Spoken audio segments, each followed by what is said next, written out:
Bueno, todos bienvenidos a Hablemos de Geopolítica y tenemos un episodio especial preparado para ustedes hoy, ya que estamos analizando el conflicto de Irán que sigue evolucionando. Y vaya, esto es simplemente una locura total. Alex, gracias por ser el anfitrión hoy y por supuesto, señor Scott Ritter. Scott, bienvenido al programa. Gracias por invitarme. Scott, te ves muy relajado hoy. ¿Dónde estás, señor? ¿Estoy en qué? Muy bien. Bueno, te lo dejamos a ti, Cyrus. Tenemos un gran fin de semana aquí. Todavía no estoy seguro si tenemos un acuerdo de paz en Irán con Estados Unidos, pero te lo dejo a ti, señor Jansen. Bueno, creo que lo que necesitamos discutir es, ya sabes, a dónde va realmente este conflicto. Porque ya sabes, probablemente hemos escuchado de la Casa Blanca al menos 40 veces que Estados Unidos ya ganó esta guerra. Lo escuchamos desde el 3 de marzo que Estados Unidos ha ganado, que la guerra ya terminó.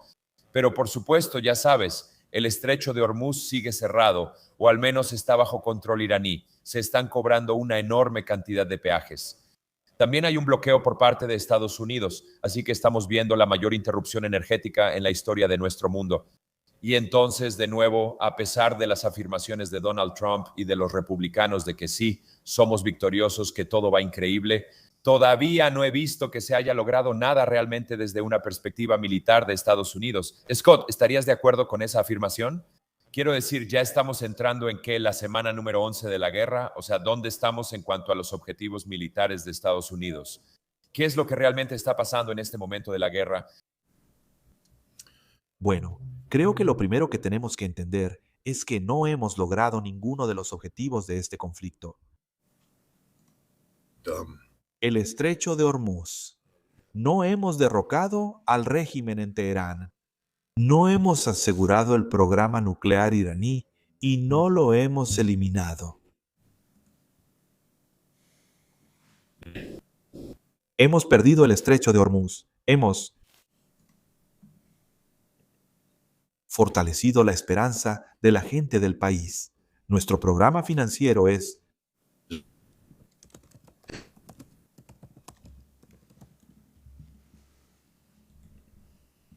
los Estados Unidos. It's in the international community. So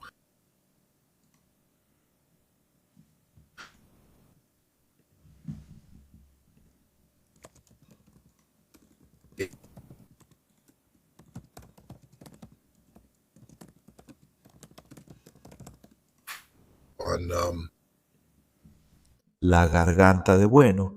Hay ciertos factores que se requieren para mantener el sistema en funcionamiento. Las líneas, ya sabes, no es solo la producción de petróleo, son los propios pozos y el mantenimiento de los pozos.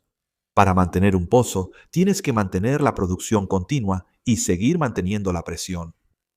Si detienes la producción de manera precipitada, puedes crear problemas con el mantenimiento del pozo. Así que para mantener los pozos, cuando bombeas, tienes que cargarlo, almacenarlo en algún lugar y luego llevarlo a una refinería que lo refine. Las refinerías tienen que estar en funcionamiento constante, no quieres que se detengan. Y luego tienes los oleoductos que necesitan estar transmitiendo energía constantemente.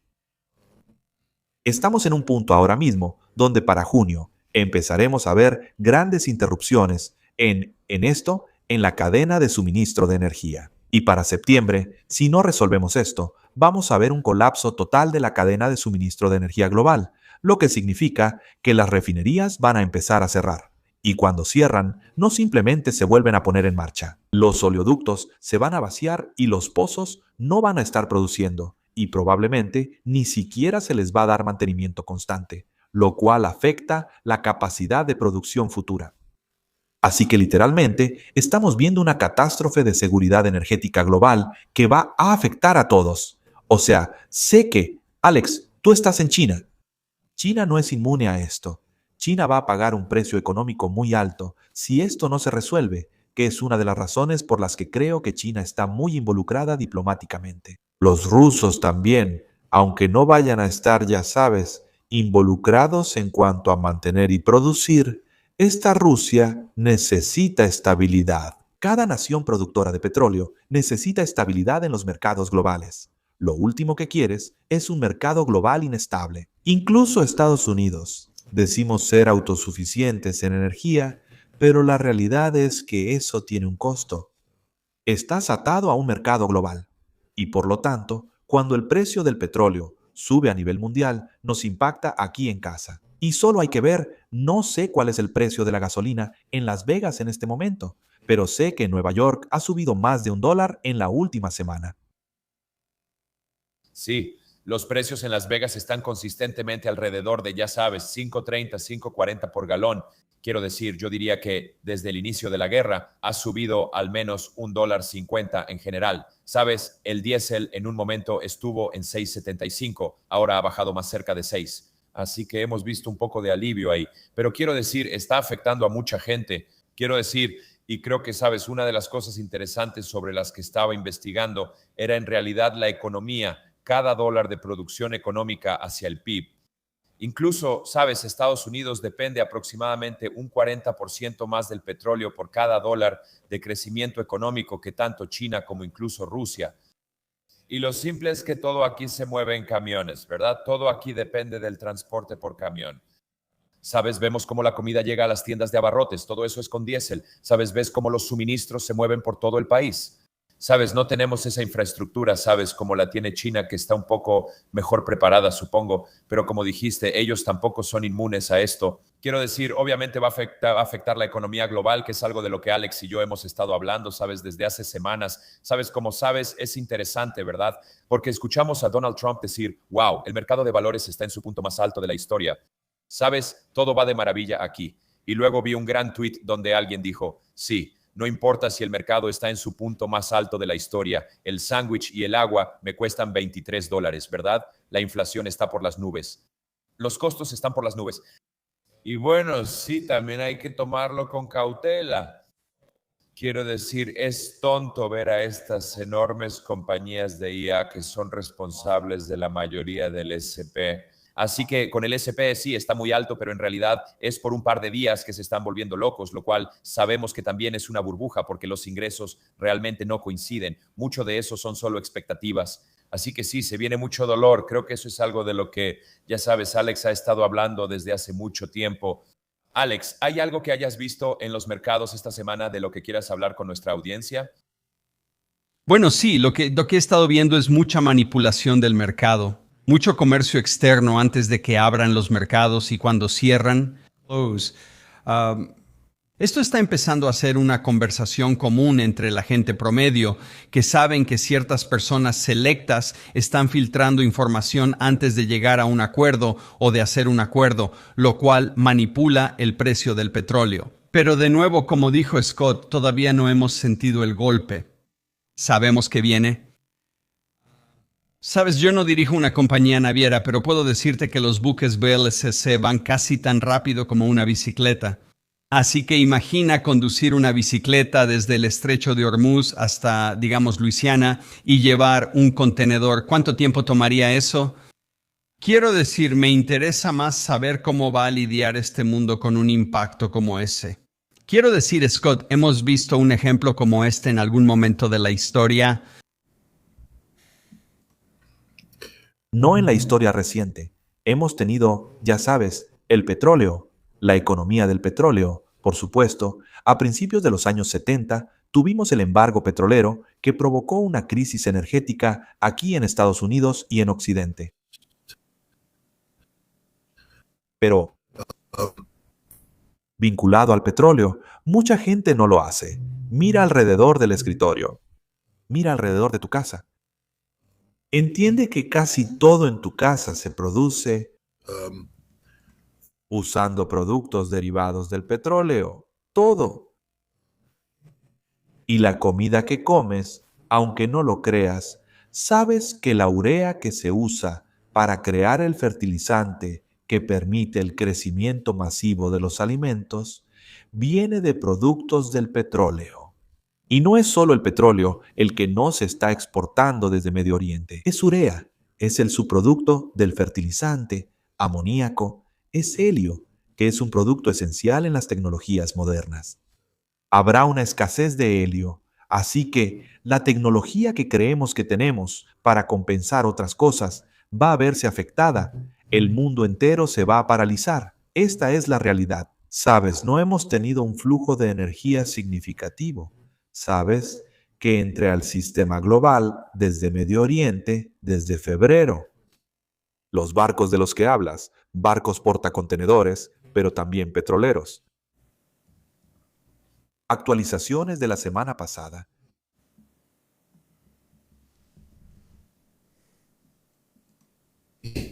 Y va a haber un impacto, ya sabes, un desplome tremendo que va a ocurrir. Va a ocurrir en junio, julio. Podría extenderse hasta agosto si no resolvemos esto. Sabes, necesitamos abrir el estrecho de Hormuz, ahora. Pero incluso si logramos abrir el estrecho de Hormuz, entiende que la producción de petróleo en la región del Golfo Pérsico se ha detenido. Va a tomar algo de tiempo. El gas catarí no va a fluir automáticamente. Tienen que reparar los ductos y tienen que restablecer los sistemas para, ya sabes, licuar el gas, cargarlo en los barcos y enviarlo. Eso va a tomar semanas, si no es que meses. Así que incluso si resolvemos el problema político, los problemas logísticos siguen ahí. Este va a ser un verano muy difícil. Mira Europa y el tráfico de aerolíneas comerciales. Lufthansa está cancelando 20,000 vuelos. Puede que tengan que cerrar totalmente sus operaciones porque no solo no pueden pagar el combustible, sino que no hay combustible. Hay una escasez de combustible de aviación que no se va a resolver porque el estrecho de Hormuz está cerrado. Y esto puede tener un impacto en Estados Unidos. Puede que no tengamos la misma escasez de combustible que ellos, pero nos va a costar muchísimo más viajar este verano. Y sabes, incluso antes, ya sabes, no hemos calculado lo que va a pasar. Pero al principio de este conflicto, se estimó que esta guerra les estaba costando a los estadounidenses $410 más al mes. ¿Sabes? Y creo que ese número probablemente ha subido a cerca de 600. Ya sabes, los estadounidenses viven de cheque en cheque. No hay mucho dinero extra circulando. Y entonces, cuando empiezas a mermar, ya sabes, los ingresos, así de manera significativa, también vas a crear una crisis. ¿Qué pasa este verano cuando la gente no pueda pagar sus cuentas, pagar sus hipotecas? Vemos ahora, ya sabes, que las crisis relacionadas con esto están aumentando. Así que realmente no tenemos idea de lo que está pasando. Y el presidente le está mintiendo al pueblo estadounidense. El Congreso le está mintiendo al pueblo estadounidense. Y habrá un precio político que pagar en diciembre. Bill Clinton nos advirtió a todos en 1992 con esa pequeña calcomanía amarilla que alguien pegó en la puerta de la sala de guerra. Es la economía, estúpido. Eso es literalmente lo único que realmente le importa al pueblo estadounidense. Todo lo demás es secundario. Armas, sí. Aborto, sí. Ya sabes, pero la guerra, sí. Lo único que realmente importa, lo que motiva a los estadounidenses en las urnas, es la economía. Y cuando este presidente haga que la economía se desplome y no pueda sacarla de picada, habrá consecuencias graves en las urnas en noviembre. Y sabes, esta es otra realidad que se avecina, ya sabes, cuando Trump y sus asesores empiezan a hablar sobre lo que se debe hacer. No les queda tiempo, no les queda nada de tiempo, porque, de nuevo, como explicó Alex, por el tiempo que tardan las cosas en navegar y llegar a donde tienen que llegar. Incluso si resolviéramos todos los problemas hoy, todavía va a haber un colapso que no se va a revertir hasta finales de julio. Y eso es casi demasiado tarde para noviembre, casi demasiado tarde. Este presidente ya no tiene tiempo, ninguno en absoluto. Y aún así, no parece que sea psicológicamente capaz de hacer lo correcto. Este es un hombre que sigue, ya sabes, teniendo conversaciones consigo mismo, debatiendo consigo mismo. Vive en un mundo de fantasía que él mismo construyó, ya sabes, diciendo que van a pasar cosas que simplemente no van a pasar, completamente desconectado de la realidad. Y está rodeado de aduladores que solo fomentan este tipo de pensamiento distorsionado. Pete Hegseth, promoviendo la idea de que Estados Unidos tiene un ejército capaz de hacer cualquier cosa. Quiero decir, somos una vergüenza. Ahora podemos hablar, ya sabes, esto va más allá de Irán, esto llega hasta China.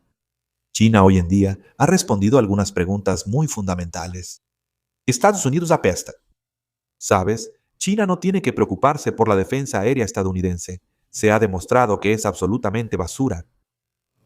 China no tiene que preocuparse por las armas de ataque de largo alcance estadounidenses porque han aprendido la lección de Irán de que no son el arma invencible que creen que son, y hay una cantidad limitada de estas y ya se han agotado.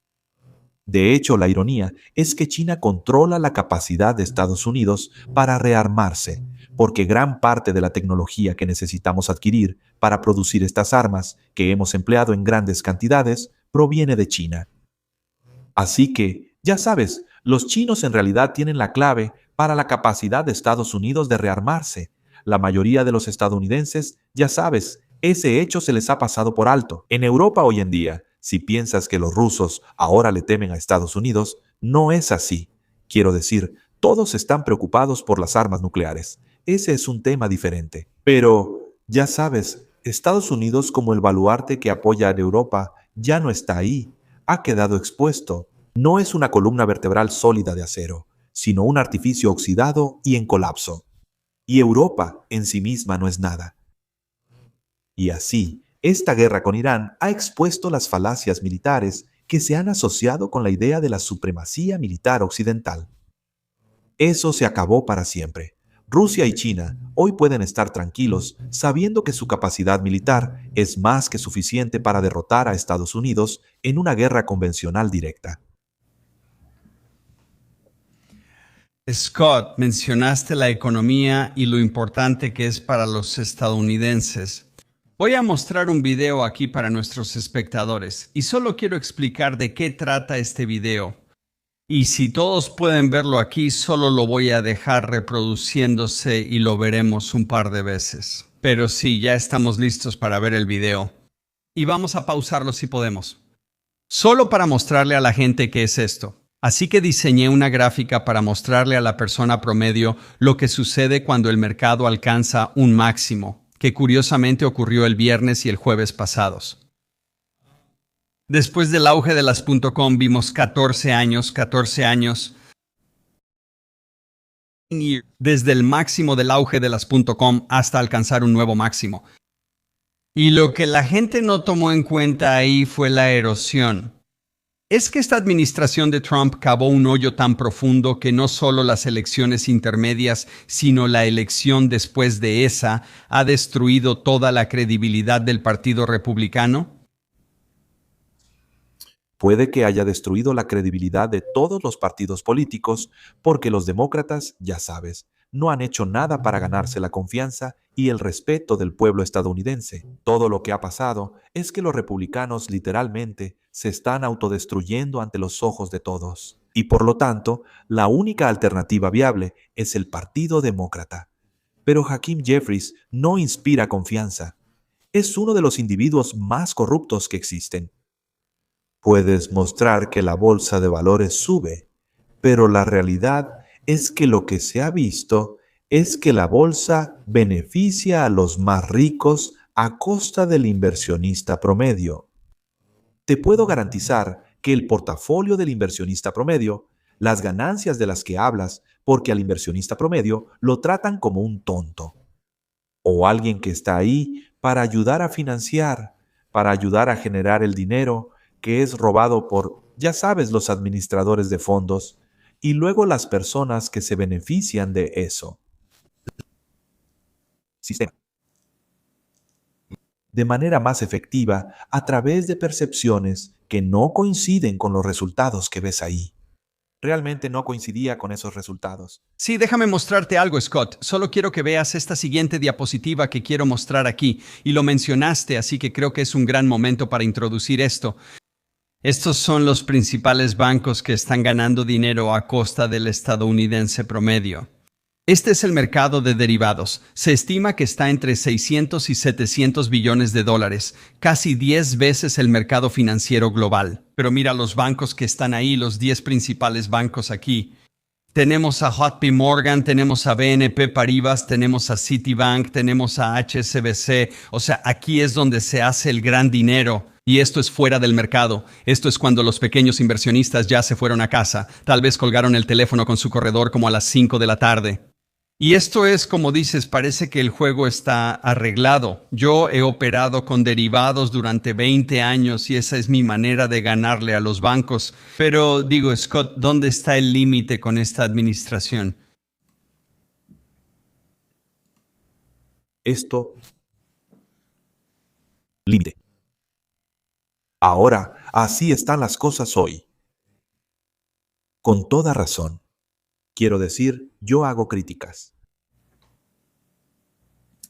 He sido, y creo que tengo 100% la razón, que tenemos que, cuando hablamos de la administración de Trump, ya no podemos usar el marco analítico estándar, ya sabes, el que usaríamos, ya sea en geopolítica, finanzas o cualquier cosa, porque no estamos tratando con una administración que funcione como se supone que deben funcionar los gobiernos. Estamos tratando no con un jefe del Ejecutivo, sino con un culto a la personalidad que se ha roto. Libre de restricciones y limitaciones constitucionales, opera sin frenos y contrapesos de manera casi dictatorial. A merced del capricho de un hombre que es diagnosticable con un trastorno de personalidad narcisista maligna, una persona mentalmente enferma. Ahora, aquí es donde me metí en problemas, porque esta persona, a quien considero un muy buen amigo, me dijo: tienes que dejar de decir esto, Scott, porque no eres psiquiatra ni psicólogo y no estás en posición de diagnosticar a alguien así. Y solo hace que parezca que estás enojado y resentido. Y estoy de acuerdo, no debería decir eso de la nada. Pero sabes, lo que sí diré es esto, que he trabajado muy de cerca con psicólogos y psiquiatras que se han enfocado en Donald Trump. De hecho, en 2019 participé en un panel en C-SPAN con Bandy Lee, quien es una psicóloga que estaba en la Facultad de Medicina de Harvard. Y ella ha hablado sobre la enfermedad del trastorno narcisista de la personalidad y cómo se aplica a Donald Trump y su forma maligna. Y ella fue respaldada por un montón de otros psiquiatras y psicólogos certificados por la Junta. Ahora diré que en 2019 me opuse, que no estaba de acuerdo con eso, que creo que estaban equivocados al hacer un diagnóstico a distancia. Pero cuando estoy en Washington, D.C., este narcisista, este hijo de puta, está colgando pancartas con su cara por toda la ciudad como si fuera alguien importante hoy en día. Mientras hablamos, tiene líderes religiosos en Mar-a-Lago, Estados Unidos, líderes religiosos dedicando una estatua dorada. Una estatua dorada. La Biblia no dice qué significa esto. Dios puede, o yo, ya sabes, es raro.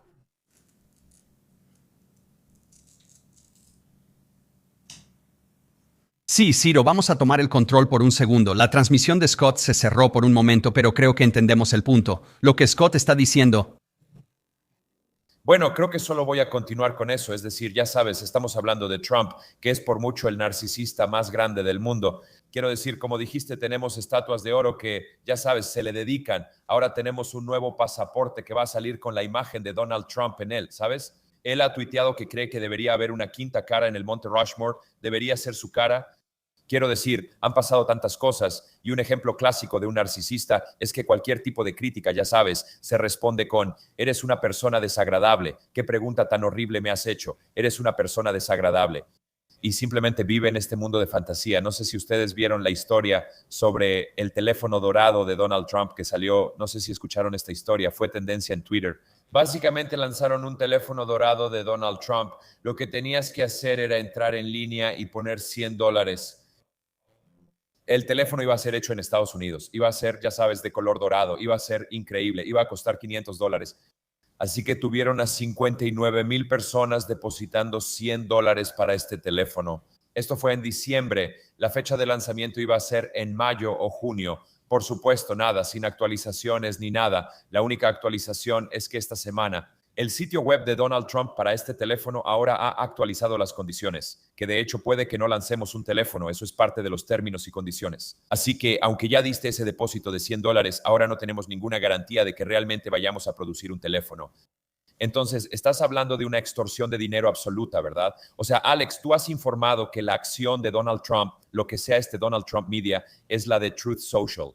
Cualquiera de estos tipos que son seguidores acérrimos de MAGA que habrían comprado cuando estaba alto, ¿verdad? Cuando salió a la bolsa, obviamente ahora ha bajado un 95%. Así que creo, ya sabes, Scott, estoy de acuerdo con tu opinión aquí de que, ya sabes, el Partido Republicano realmente ya perdió la cabeza. Creo que los demócratas, o sea, esta es una oportunidad de oro para que ellos den un paso adelante. También parecen, ya sabes, bastante incompetentes también. Así que, ya sabes, y entonces, y ahí es donde estamos en Estados Unidos, ya sabes, estamos. Nos dicen que tenemos el mejor gobierno del mundo. La democracia de Estados Unidos es increíble, ya sabes, tienes esta asombrosa estructura de dos poderes. No conozco personalmente a ningún ciudadano estadounidense en mis círculos que tenga alguna confianza en el gobierno de Estados Unidos, ninguna confianza en el gobierno de Estados Unidos. Y sabes, por eso nuestra democracia se está erosionando, se está desmoronando. Y por supuesto, quiero volver a este conflicto con Irán. Scott, tengo una pregunta para ti. Ahora, estamos viendo una noticia que dice que Irán podría potencialmente tomar el control de estos enormes cables submarinos de Internet. Y eso potencialmente podría, ya sabes, tomar el control de esos cables, tal vez cobrar una tarifa por ellos. O sea, veo que simplemente estamos cayendo cada vez más en esta trampa de escalada. ¿Alguna noticia sobre eso desde tu perspectiva o alguna opinión? Bueno, primero que nada, hemos sabido que los cables han sido un talón de Aquiles para gran parte del mundo, especialmente en Medio Oriente. Sabes, tenemos estos países árabes del Golfo que han construido imperios financieros, Emiratos Árabes Unidos, Kuwait, Bahrein y todo eso. Sabes, todo lo que hacen depende de los datos, y los datos que fluyen provienen de estos cables submarinos. Siempre han sido vulnerables a la interdicción. Uno de los temores era que Irán pudiera cortar estos cables. Justo hoy, Irán anunció que, quiero decir, tengo que reírme de nuevo, porque, según Donald Trump, no existe una marina iraní, pero según los iraníes, hoy la están desplegando por primera vez. Una clase de submarino. Es un submarino pequeño que opera en las aguas poco profundas del Golfo Pérsico.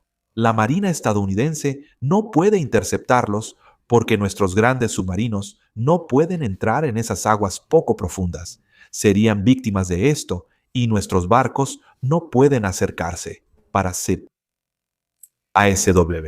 Guerra antisubmarina, ya sabes, las operaciones ASW es agua poco profunda y serán hundidos. Y estos submarinos son perfectos para ese tipo de misión, para interceptar los cables. Y por eso creo que, ya sabes, es la mayor ironía que Irán ahora podría estar en posición de replicar el peaje que cobra a los petroleros y barcos que pasan por el estrecho de Hormuz y empezar a cobrar una tarifa de acceso a Internet. Simplemente creo que sería maravilloso si Irán hiciera eso de nuevo, porque yo simplemente creo que el mundo calculó mal. Yo no veo a ninguna de las naciones árabes del Golfo como víctimas.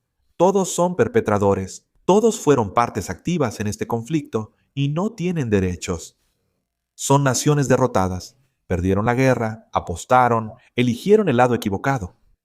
Y simplemente creo que es maravilloso que Irán esté en posición de hacer que paguen.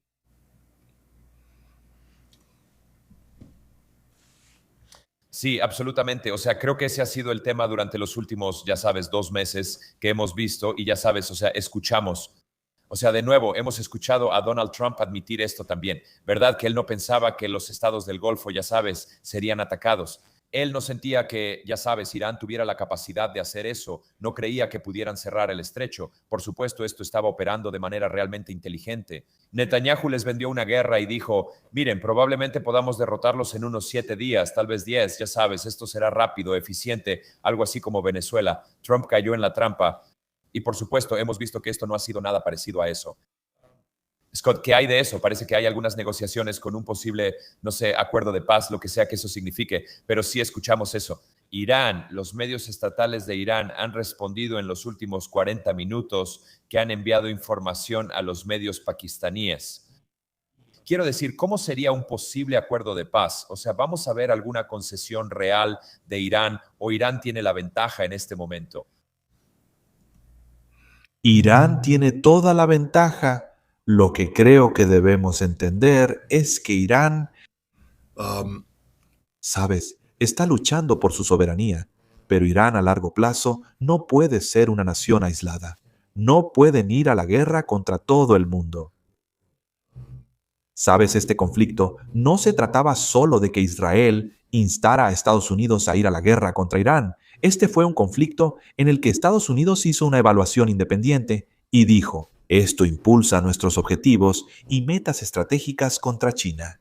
Sabes, China es realmente un objetivo de esta guerra para Estados Unidos, porque, al igual que hicimos con Venezuela, estábamos planeando tomar el control del mercado petrolero iraní y negarle el acceso a China. Y entonces, ya sabes, Irán tiene que tener cuidado porque los chinos tienen un interés particular en este conflicto. Y creo que China está ejerciendo mucha presión sobre Irán para que encuentre una salida. Y por eso, creo que es por eso que estás viendo a los iraníes responder, como digo, que se vayan al diablo. Porque ellos tienen todas las cartas, pero ese es el juego de cartas que están jugando con la administración de Trump. No quieren estar jugando un juego de cartas con China. Quieren asegurarse de que se respeten los intereses chinos. Pero China también reconoce que está el tema de la soberanía iraní que no se puede pisotear. Así que, ya sabes, un acuerdo no hará que Irán renuncie permanentemente a su derecho de enriquecer. Puede que se le ponga un límite, un marco de tiempo, puede que haya algunas restricciones, ya sabes, impuestas sobre eso. Pero la idea de que Irán simplemente va a renunciar por completo al enriquecimiento y a su programa nuclear, ya sabes, es absurda. Irán no va a hacer eso. Así que creo que podría haber algún avance en el tema nuclear donde Irán, ya sabes, esté dispuesto a ceder. Vladimir Putin el otro día mencionó que, ya sabes, Irán estaba dispuesto a transferir el uranio enriquecido al 60%, al control ruso para que fuera desechado. De esa manera, eso podría volver a estar sobre la mesa. Podría haber otras restricciones, tal vez regresar al acuerdo que el gobierno de Omán ayudó a negociar antes de que comenzara esta guerra. Así que veo algo de flexibilidad ahí, pero no van a renunciar al programa nuclear, eso no va a pasar. Los misiles balísticos ni siquiera están sobre la mesa. Irán ni siquiera va a considerar esa idea. De hecho, hoy Irán salió y dijo que si Estados Unidos ataca otro petrolero iraní, entonces Irán va a lanzar misiles a bases y barcos estadounidenses. Así que Irán es quien está poniendo las condiciones. Ahora ya sabes, fue Washington D.C. quien intentó, ya sabes, acorralar a los iraníes. Los iraníes han respondido y dijeron, no, nosotros tenemos las cartas y los vamos a hacer pedazos si se atreven a salir. Así que no veo flexibilidad ahí en el estrecho de Hormuz. No veo que Irán vaya a ceder el control, ni que Irán acepte tal vez tener una asociación con Omán en, ya sabes, el estrecho, algún tipo de asociación o algo así. Pero no veo que Irán vaya a ceder, ya sabes, su carta fuerte. Sí veo que Irán permita que se hagan concesiones en el tema nuclear. Le daría poder al gobierno de Trump para decir que tienen un mejor acuerdo que el JCPOA, lo que sería una victoria política para Donald Trump.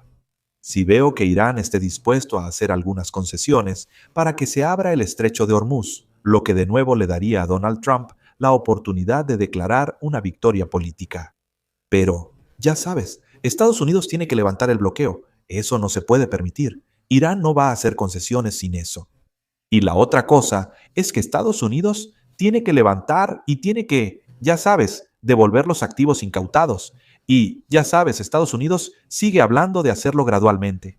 Bueno, esa es una palabra que significa nunca cuando hablamos de Estados Unidos. Así que estas son cosas que tienen que hacerse por adelantado. Y aquí es donde, otra vez, creo que la próxima visita entre Donald Trump y Xi Jinping en China va a ser absolutamente importante, creo. Pero el tono de esta reunión va a ser completamente diferente de lo que se anticipaba cuando él planeó por primera vez reunirse con Xi Jinping. Creo que el mes pasado, ya sabes, él quería traer tanto a Venezuela como a Irán con él y decir, nosotros tenemos el control aquí, nosotros estamos a cargo.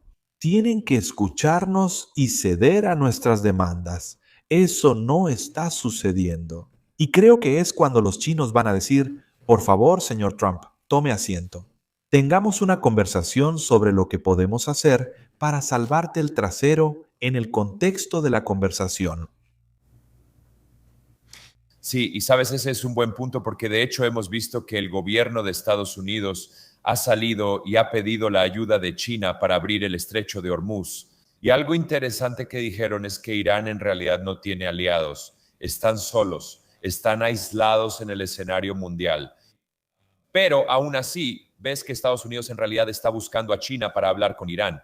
Hemos visto que Pakistán obviamente está involucrado en las negociaciones, así que eso demuestra que esa afirmación es falsa. Obviamente sí tienen aliados y sí tienen grupos interesados. Quiero decir, me gusta el punto que mencionaste sobre Donald Trump reuniéndose con Xi Jinping.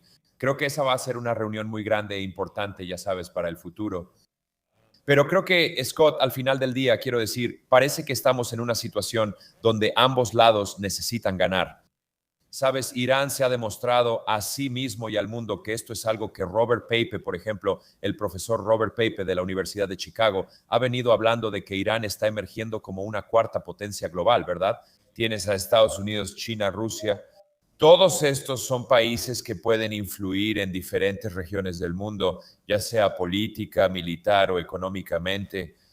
Y sabes, aunque Irán no tiene la capacidad militar o económica de Estados Unidos, sí tiene influencia y le han demostrado eso al mundo, ¿verdad? Sin duda, con el estrecho de Hormuz y su capacidad de influir en la economía global. Así que es casi como si hubieran encontrado este nuevo poder y la capacidad de cobrar $1 millón por pasar por el estrecho de Hormuz. O ahora estamos hablando de los cables submarinos. Ya sabes, ahora vamos a cobrar una tarifa por esos. Y así tenemos estos puntos de apalancamiento que ahora, ya sabes, que no teníamos antes, ¿verdad? Que no teníamos sobre la mesa. Pero creo, honestamente, o sea cual sea el acuerdo que Donald Trump vaya a conseguir, es un peor acuerdo que el que negoció Obama creo que fue en 2016. Quiero decir, no hay nada que vaya a ser tan bueno como ese acuerdo. ¿Estoy en lo correcto al decir eso? Sabes, ese acuerdo también tenía algunos problemas desde el punto de vista de la imagen. Entiendo eso, ya sabes. Irán nunca ha demostrado tener el deseo de poseer armas nucleares, ni ha tenido un programa dedicado a producir armas nucleares. Nunca. Ha habido evaluaciones de Israel y la CIA que hablan de que estos programas existieron al principio, pero nunca se ha comprobado. Y hoy en día está prácticamente demostrado que Irán no tiene un programa de armas nucleares ni está buscando tener uno. De hecho, es todo lo contrario. No quieren uno. Pero sabes, cuando ves el JPOA en 2015, sabes, se basó en la necesidad de crear un periodo de ruptura de un año, ya sabes, de tiempo. Así que si Irán, el acuerdo fue diseñado. Así que si Irán decidía que quería un arma nuclear y decidía violar las restricciones que se les impusieron, tomaría un año. Así que para que ellos adquirieran suficiente material enriquecido para producir una sola, ya sabes, arma nuclear. Esa es una manera equivocada de abordar el programa nuclear de Irán. Y eso se demostró porque, ya sabes, Irán nunca iba a permitir una restricción permanente de su capacidad para enriquecer. Y por eso el KCPOA tenía estas cláusulas de caducidad que básicamente permitían que estas restricciones se suavizaran con el tiempo. Y para cuando se suavizara la última restricción, la idea de un plazo de ruptura de un año era ridícula, porque a Irán se le permitiría producir y desplegar las centrifugadoras más avanzadas. No había ninguna restricción sobre la cantidad de uranio enriquecido que Irán podía acumular. Y por lo tanto, la idea de una ventana de ruptura de un año quedó descartada. Para cuando se levantaran las cláusulas de caducidad, la ventana de ruptura se mediría en cuestión de semanas. Así que si usas una ventana de ruptura de un año como referencia para juzgar la eficacia del JCPOA, era una broma. Y Barack Obama lo dijo en abril antes de que se firmara el acuerdo. Alguien preguntó, ¿qué pasa con las cláusulas de caducidad? Y él dijo, bueno, esperamos que el acuerdo realmente proporcione suficiente tiempo para que Irán reconsidere su programa nuclear en su totalidad. Y así esto no será un problema cuando llegue ese momento, lo que significa que Irán voluntariamente daría un paso atrás. Pero si Irán no lo hace. Él dijo, bueno, entonces volveremos a abordar este tema en ese momento, lo que significa que Estados Unidos nunca tuvo la intención de implementar el JCPOA, aunque Barack Obama. Eso lo invalida.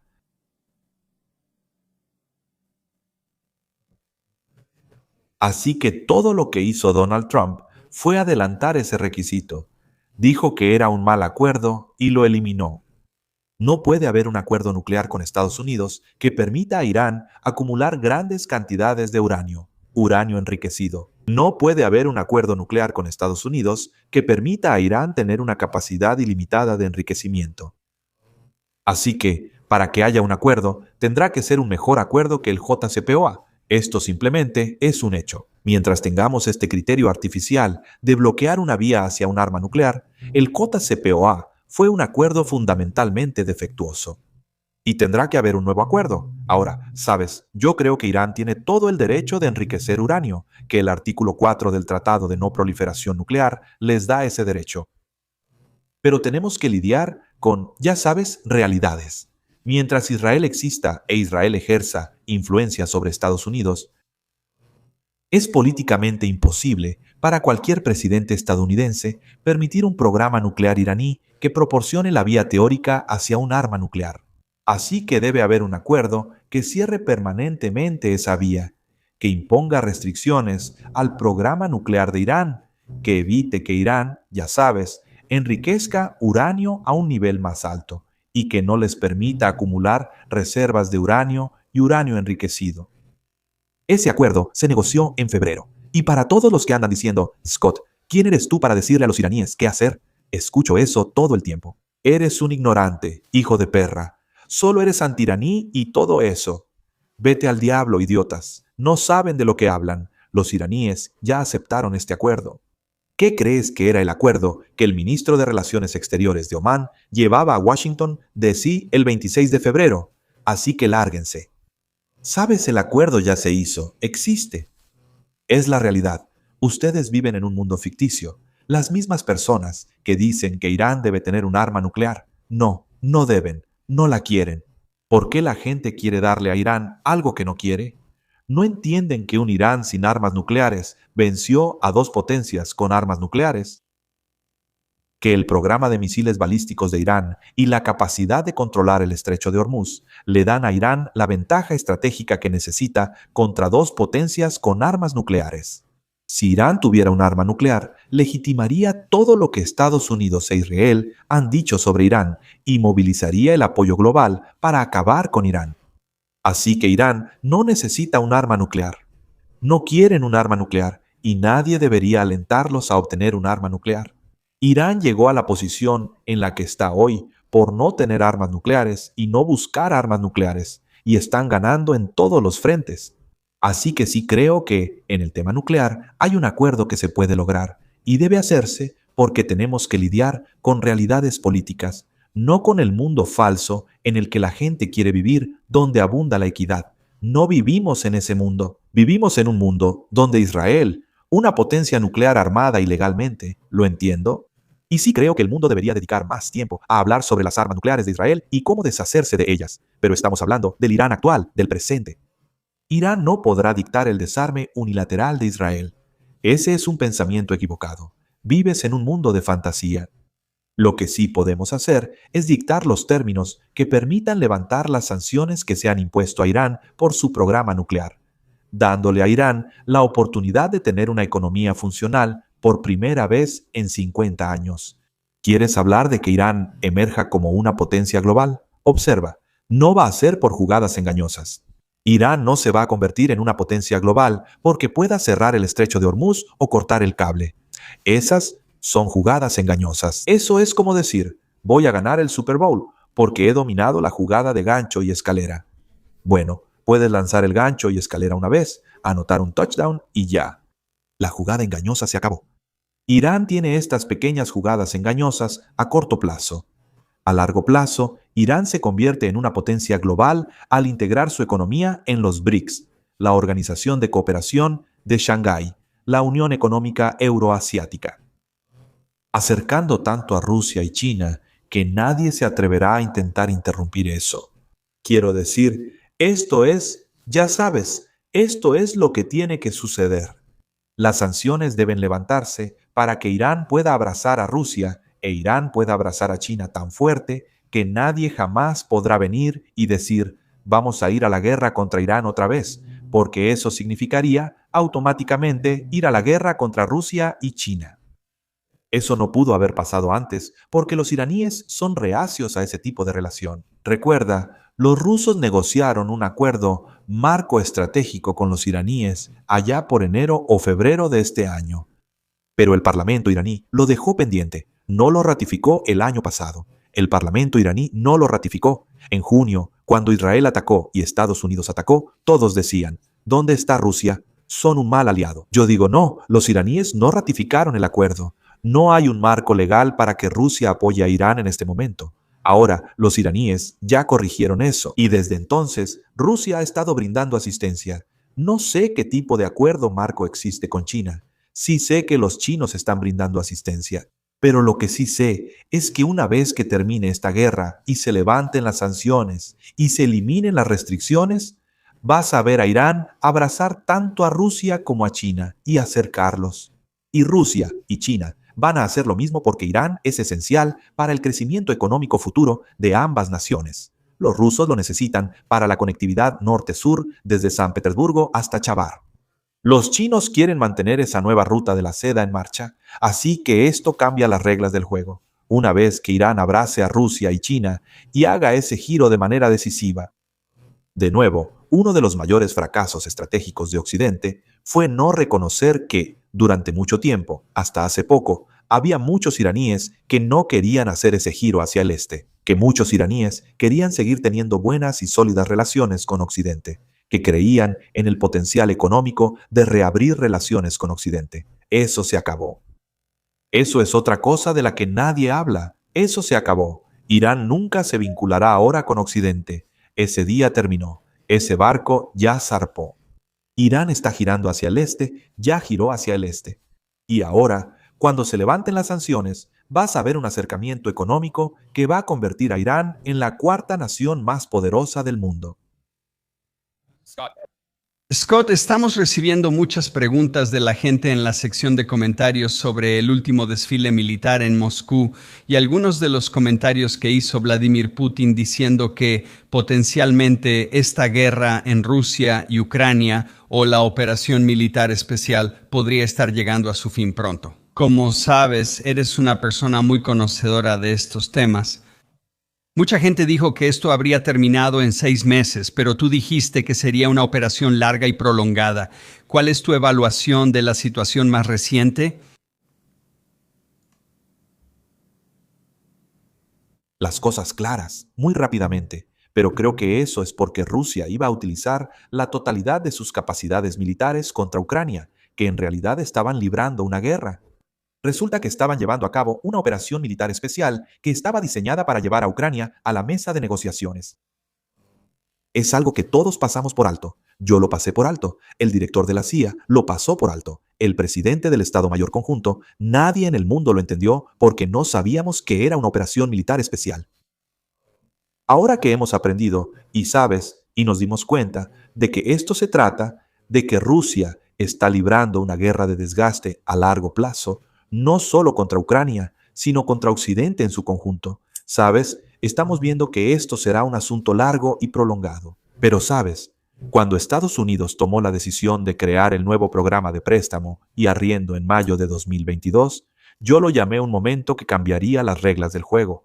Me metí en muchos problemas por eso. La gente decía, eres un veleta. No, no soy un veleta, solo soy un buen analista que puede absorber nueva información e incorporarla en mis evaluaciones. Eso es lo que hacen los buenos analistas. Y fue un cambio de juego. Cambió la naturaleza del juego.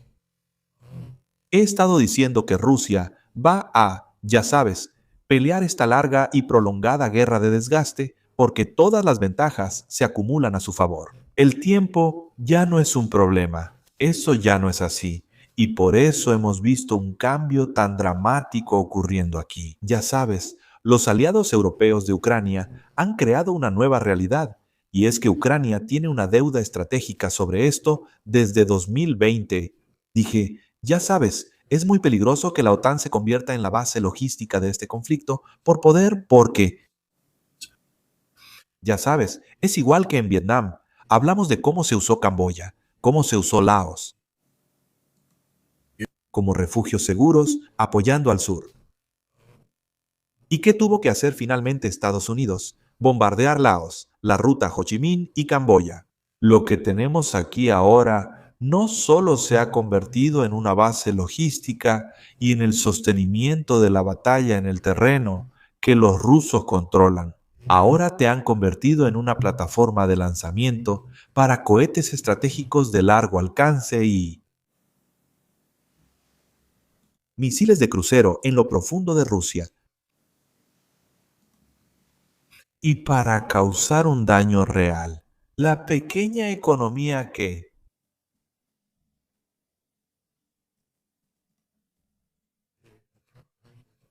Lo que ha pasado es que Rusia, literalmente, el 20% de su economía, capacidad de exportación.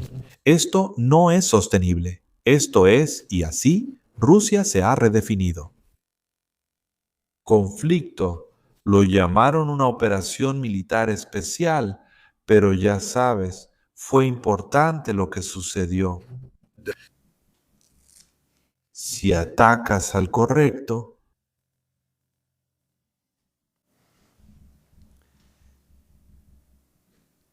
cambiemos de tema un segundo y hablemos de Cyrus. Quizá puedas explicarle al público.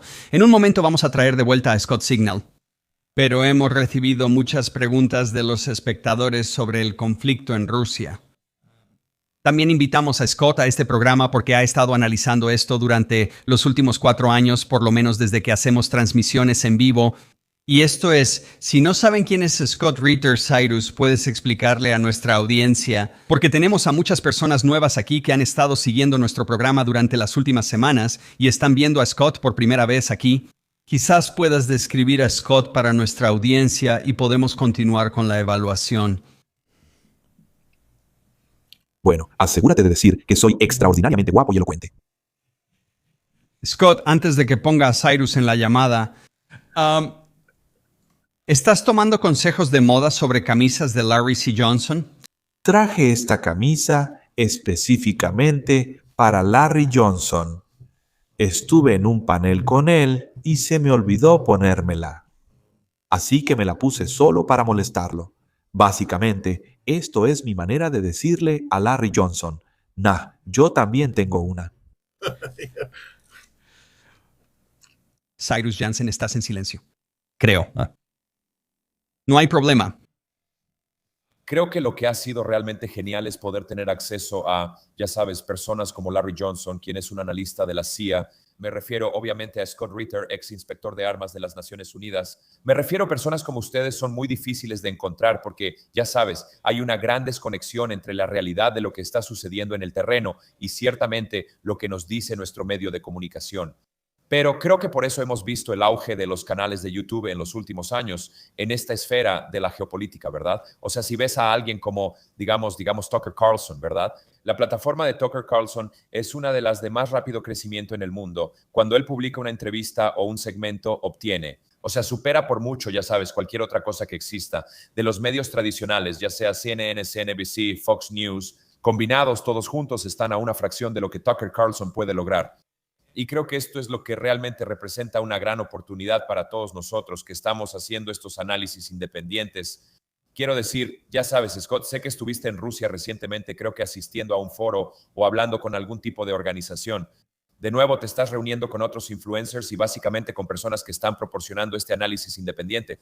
Quiero decir, mi canal de YouTube comenzó hace 5 años hablando sobre China porque dije, miren, creo que mucha gente no está entendiendo lo que está pasando en China. Así que ya sabes, por eso tenemos estos programas. Y ya sabes, Alex y yo comenzamos, hablemos de geopolítica para continuar esa conversación. Pero quiero decir, siempre es fascinante platicar contigo, ya sabes, estos puntos de vista. Quiero decir, recuerdo, Scott, la primera vez que conectamos, hablamos sobre el conflicto entre Israel y Palestina. Eso fue solo unas semanas después, ya sabes, del 7 de octubre.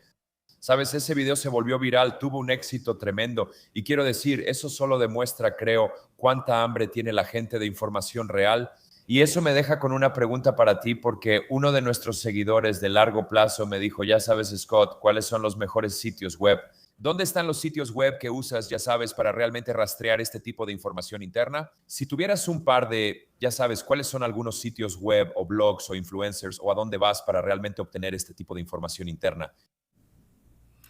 Um, No soy una persona muy de internet. Voy directo a la fuente. Tengo conexiones que he desarrollado con el tiempo en Rusia y en todo el mundo. Personas que estuvieron directamente involucradas en esos asuntos, que son personas influyentes en su país, ya sabes, no influencers como los de las redes sociales estadounidenses, pero personas, por ejemplo, que se sientan junto a Vladimir Putin y tienen conversaciones con Vladimir Putin, personas de ese tipo. Y de nuevo, lo principal es mi experiencia como analista. ¿Sabes? Tuve mucho éxito como analista. ¿Sabes? He informado a presidentes, he informado a primeros ministros, he informado a secretarios generales, he informado a comandantes en jefe. Ya sabes, generales al mando de zonas de guerra y a todos los demás entre esos rangos. Y sabes, mi trabajo era hacer análisis predictivo conectando los puntos. Así que no dependo de nadie para que me diga nada. Mi trabajo es conectar los puntos y luego hacer mi propia evaluación independiente de lo que está pasando. Por eso, por ejemplo, viajo a Rusia o hago lo que hice este fin de semana. La razón por la que estoy en Washington, D.C., es porque el jueves por la noche fue la celebración del Día de la Victoria en la Embajada rusa y asistí a esa celebración. Es un honor y un privilegio haber sido invitado. Es la cuarta a la que he asistido. Y tengo que decir que esta um, fue diferente a todas las demás. Sabes, hablaste sobre Vladimir Putin. Creo que Alex planteó su pregunta, pero habló sobre el potencial de paz por lo que dijo Vladimir Putin, pero nadie escuchó lo que realmente dijo. Él dijo, este es el verano en el que derrotaremos estratégica y decisivamente a los ucranianos en el campo de batalla. Y también dijo que no puede haber discusión de paz hasta que haya un marco acordado de cómo sería la paz. Eso tiene que acordarse primero. Eso no se va a negociar. Rusia ha establecido sus condiciones y esas condiciones deben cumplirse. Y por eso estaba hablando de la importancia de lo que estaba sucediendo en términos del nuevo enfoque del Kremlin hacia Kiev. Se ha tomado la decisión de erradicar la capacidad de toma de decisiones de Ucrania. Los rusos apenas están buscando la excusa. Claramente, el 9 de mayo ya pasó y los ucranianos no lanzaron un ataque.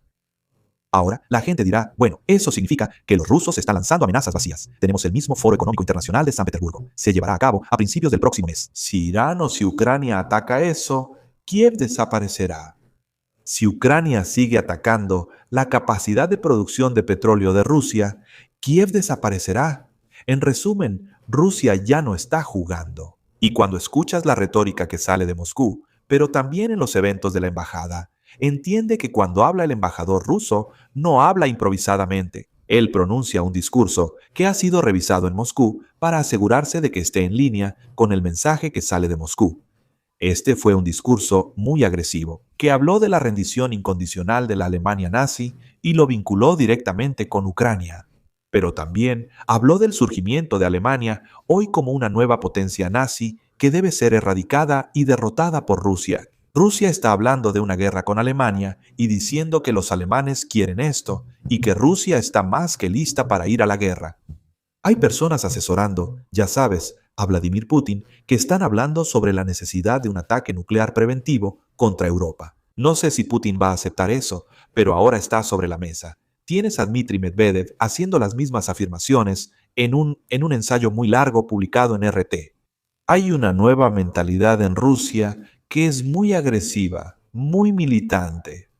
Dijiste que yo estaba en Rusia. Estuve en Rusia en marzo. Fui para, ya sabes, participar en algunos foros e hice un documental sobre Chechenia que espero que salga pronto. Pero voy a regresar a Rusia en junio. Una de las razones por las que voy a regresar a Rusia es que, ya sabes, La última vez que hice una gran gira por Rusia fue hace más de 2 años. Desde entonces he estado en Moscú y San Petersburgo, pero para ver Rusia tienes que estar en Rusia, tienes que ver la realidad de Rusia. Y como analista que conecta los puntos, no me gusta estar conectando los puntos basándome en datos fundamentales de hace 2 años. Voy a regresar a Rusia en julio o en junio para actualizar mi base de datos, para hacer un viaje muy extenso por Rusia, desde la base hasta arriba, para, ya sabes, actualizar la base de datos y que mi análisis en el futuro sea aún más preciso. Y solo me gustaría hacer una petición, no es la palabra correcta, pero una solicitud. Si la gente piensa que este tipo de cosas son valiosas, y recuerden, una de las razones por las que hago esto es para, ya saben, captar la realidad de Rusia y traerla de vuelta para proporcionar un antídoto contra la rusofobia. La rusofobia es una enfermedad que hace que la gente piense cosas malas sobre Rusia y, por lo tanto, apoye políticas malas que podrían llevar a la guerra. Si crees en la paz y crees en la necesidad de evitar un conflicto nuclear, entonces tienes que creer en encontrar el antídoto, la vacuna contra la rusofobia. No afirmo ser la única fuente. Mencionaste a Larry Johnson, una fuente muy creíble. Él también viaja a Rusia. Ray McGovern también lo hace. Garland Nixon, otro periodista, me ha acompañado 2 veces. Hay mucha gente tratando de hacer esto. Pero si crees que lo que hago es valioso, si crees que aporto algo a la conversación, por favor, visita mi sitio web. Hay un botón para donar. Y si traes... Lo mencionas. Ahora sí, tú haces que esto sea posible. Soy un periodista independiente, completamente autofinanciado. Eso significa que cuando viajo a Rusia, nadie paga ningún aspecto de mi viaje. Yo pago mi boleto de avión, yo pago mi hotel, yo pago mi comida, yo pago todo. Cuando hago una entrevista, yo rento el estudio, yo contrato a los intérpretes, yo contrato a los videógrafos, yo contrato a los editores, yo contrato al personal de producción, porque de esta manera puedo garantizar que el producto que recibes es mío. Puede que no estés satisfecho con ese producto, y ese es tu derecho, pero al menos sabes que viene de mí. No puedes decir que alguien me controla o que alguien mueve los hilos. Así que eso es todo lo que puedo pedir ahí. Estamos mostrando el sitio web aquí, así que scottryder.com. ¿Qué puede encontrar la gente en el sitio web? ¿Qué tipo de información? Bueno, puedes encontrarlo. Bueno, encuentras de todo. Por ejemplo, me aseguro de que todo lo que hago, por ejemplo, todas estas entrevistas como esta, se publiquen ahí. Mi página de Substack está ahí. Por cierto, la suscripción es gratuita. Pero de nuevo, si quieres ayudar a pagar mi salario, eso significa poner un techo sobre mi cabeza, ayudarme a alimentar a mis perros y mantener feliz a mi esposa. Una suscripción pagada paga mi salario. Las donaciones se destinan únicamente a financiar mi trabajo. Las donaciones no se usan para compensarme. Las donaciones se usan para hacer posible los viajes y el trabajo. Una suscripción pagada es lo que, de nuevo, paga mi salario y me permite tener un techo y cosas por el estilo. Pero el Substack es gratis. Si no puedes pagarlo o simplemente no tienes ganas de pagar, no lo hagas. Ahí está. Léelo. Tengo un canal de YouTube que aún no han cerrado donde hago el despotrique de Ritter. Es algo corto, ya sabes. A veces trato de sacar un par a la semana. Básicamente, es un monólogo improvisado sobre alguna situación en particular que ha resultado ser bastante popular. Tengo un podcast especial llamado La Casa de Rusia con Scott Ritter. Es único. No hay nada igual en el mundo hoy en día. Aquí es donde voy a Rusia o los entrevisto por Zoom. Entrevisto a los que toman decisiones en Rusia, personas que realmente tienen el pulso de lo que está pasando. De nuevo, para obtener sus perspectivas. Y tengo que decir que soy estudioso de Rusia. Me considero un especialista en Rusia.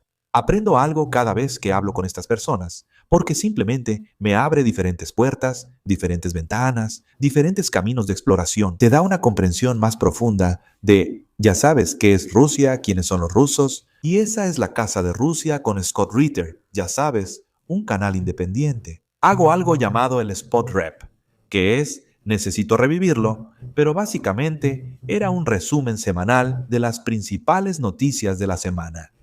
Ya sabes, pero en resumen, escribo para varias publicaciones. Todo lo que hago se publica en ese sitio web. Así que scottreader.com es el lugar donde puedes encontrar todo el trabajo que hago. Y como dije, no está detrás de un muro de pago. Puedes acceder a él y obtener esa información y usarla como mejor te parezca. Bueno, eso es genial. Pondremos los enlaces en nuestras descripciones y para todos, por favor. ¿Puedo decir una cosa más, Alex? Sí, solo algo emocionante, solo una cosa. En este evento en la embajada, y he estado en varios de ellos, no solo para el Día de la Victoria, sino también para otras ocasiones, el Día de Rusia, el Día del Defensor de la Patria. Siempre ha habido un contingente chino que viene de la Embajada de China, tanto civiles como militares. Y siempre están ahí, hacen notar su presencia y luego se van. Son muy discretos. En esta celebración, los chinos estaban ahí y no fueron discretos. El mensaje era diferente. Por primera vez, los rusos vincularon a los 27 millones de rusos muertos a manos de la Alemania nazi con los 40 millones de chinos muertos a manos del Japón imperial, y lo hicieron una causa común. Hay una mesa que los oficiales rusos preparan una vez que los civiles terminan con sus asuntos diplomáticos, donde los militares se reúnen y conviven como camaradas para brindarme brindis y todo eso. Y cada año me invitan a esa mesa. Es un gran honor y un privilegio. Y ves a generales y oficiales de otras repúblicas soviéticas, vienen los bielorrusos, vienen los kazajos. Este año vinieron los chinos. Estuve hombro a hombro con el general de división, que es el agregado de defensa en China, y tuvimos largas conversaciones. Y ahora me han invitado a la celebración del Día de las Fuerzas Armadas en la Embajada China. Y puede que incluso me abra una puerta para empezar, ya sabes, a viajar a China, ya sabes, para trabajar en el control de armas. Pero, ya sabes, es emocionante para mí que esa puerta china se abra para la posibilidad. Pero, como analista, el hecho de que los chinos ahora estén empezando a formar parte de la narrativa del Día de la Victoria. Lo que significa que, ya sabes, cuando los rusos, por ejemplo, Dmitry Medvedev, habla sobre el estatus de Estado enemigo de Alemania, ya sabes que Japón tiene el mismo estatus de Estado enemigo, y China ha señalado eso. Y ahora China y Rusia están invocando sus derechos como vencedores en la Segunda Guerra Mundial para exigir responsabilidades por las políticas irresponsablemente agresivas de Alemania, y se están uniendo para decir esto. Eran diálogos que siempre se llevaban a cabo por separado. Si es que se llevaban a cabo, eran escenas, pero ahora, en un foro muy público, por primera vez, vi a los chinos y rusos unirse. Puede que cause, ya sabes, vincular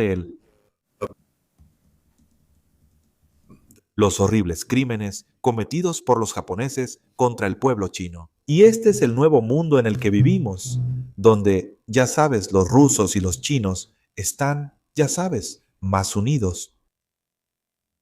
Sí, absolutamente. Bueno, Scott, me encanta cómo respondiste la pregunta porque por eso tu trabajo es tan importante, porque tú haces el análisis real, ¿verdad? Alianzas u otra información. Es como, no, en realidad voy a ir yo mismo a Rusia, voy a hacer un recorrido por el país, voy a reunirme con personas, voy a hacer entrevistas. Y discúlpame, y creo que por eso tu trabajo es tan creíble y por eso realmente valoramos mucho tu opinión. Así que de verdad quiero agradecerte mucho por venir al programa. Ha sido un verdadero placer, como siempre, sentarme aquí y platicar contigo. Hay muchas cosas que vamos a seguir analizando, como dijimos en el video de hoy.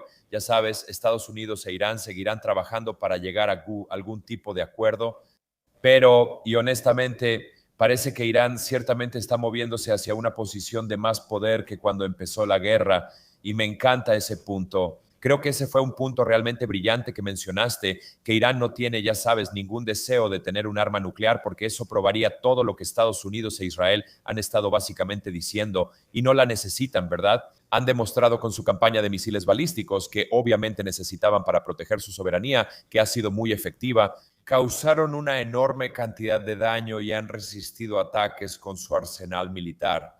Por eso es muy importante que se sepa la verdad. Te felicito por tu trabajo. Alex, siempre es un placer compartir pantalla contigo. Y señores, solo quiero agradecerles a ambos por esta maravillosa conversación que sé que nuestra audiencia disfrutó muchísimo.